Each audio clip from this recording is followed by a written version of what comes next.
Hi guys, the date is the 27th of March, 2026, and this is a video talking about the kind of what people refer to when they say the inner child, or it's talked a lot about in the creative world and artist world, where the creativity comes from you taking in kind of a bunch of information and making connections and kind of being open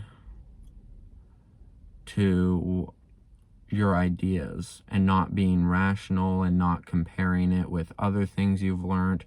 And this is a very kind of child take on it, because when we were children, we didn't really focus on, what we didn't know. We just accepted everything and kind of took it all in, which obviously is something that changes as you get older. But I think it's a little bit misunderstood when it comes to childness and childlike qualities, because it's very misunderstood. Like, you can see it in obviously like kind of disciplinary schools and school positions where they talk about, maturing, but maturing doesn't necessarily mean leaving the inner child behind. It means growing, with the world and becoming more capable as a person, whether that be emotionally or physically, but keeping the qualities that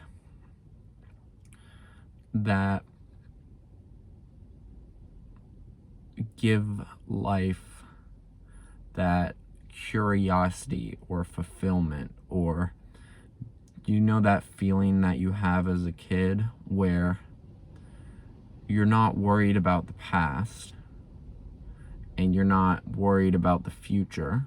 You're just in the moment, just enjoying the moment. And that's just one of those qualities that are just so valuable to take from being a kid and taking it into your adult life. But you can see that a lot, I personally see it in a lot of people. They've shut that side of themselves out, or it's been pushed out, because and people can take advantage of that, because when I personally went to high school, a reason why I dropped out early was because I was a very open and very, I was very open to the world, and some people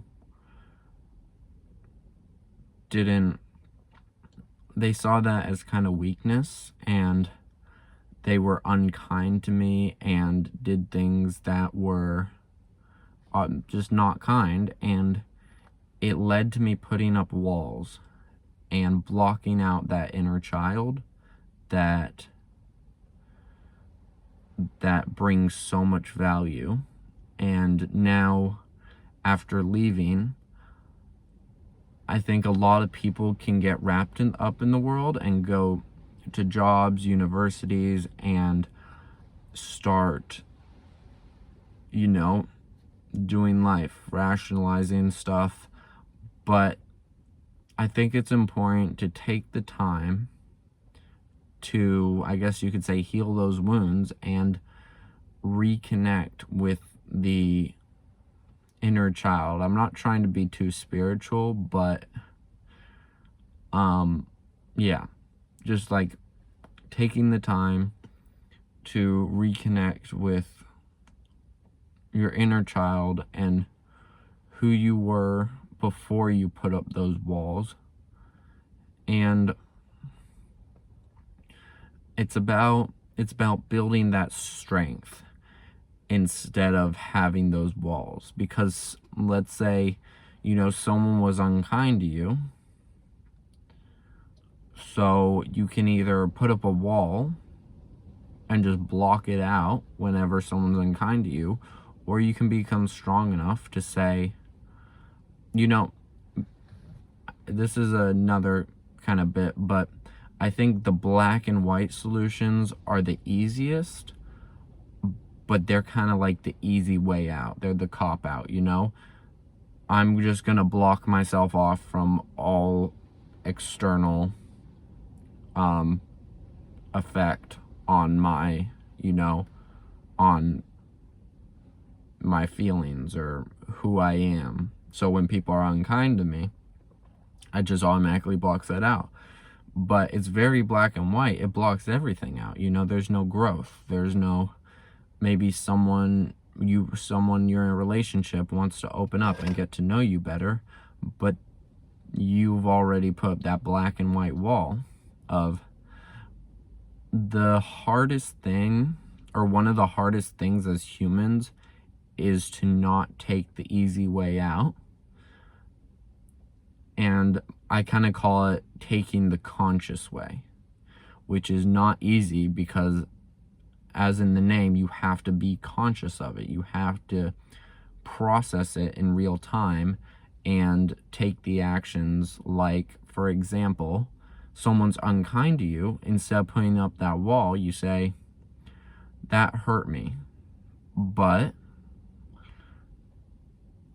I don't believe it's true. Or, that hurt me, they rejected who I am, but other people might like who I am, or I like who I am.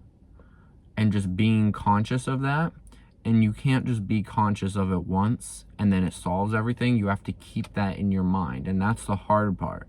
It's easier just to have a black and white rule that cuts it all out, but the hard part would be just keeping that idea in your mind and thinking about it so much that, I don't want to say manifest, but it kind of becomes true, and you live it through your actions. And the next time someone's unkind to you, it builds on that. And I think that reflects on a lot of things. But yeah, that's kind of just what I wanted to talk about. Yeah, that's the end of the video.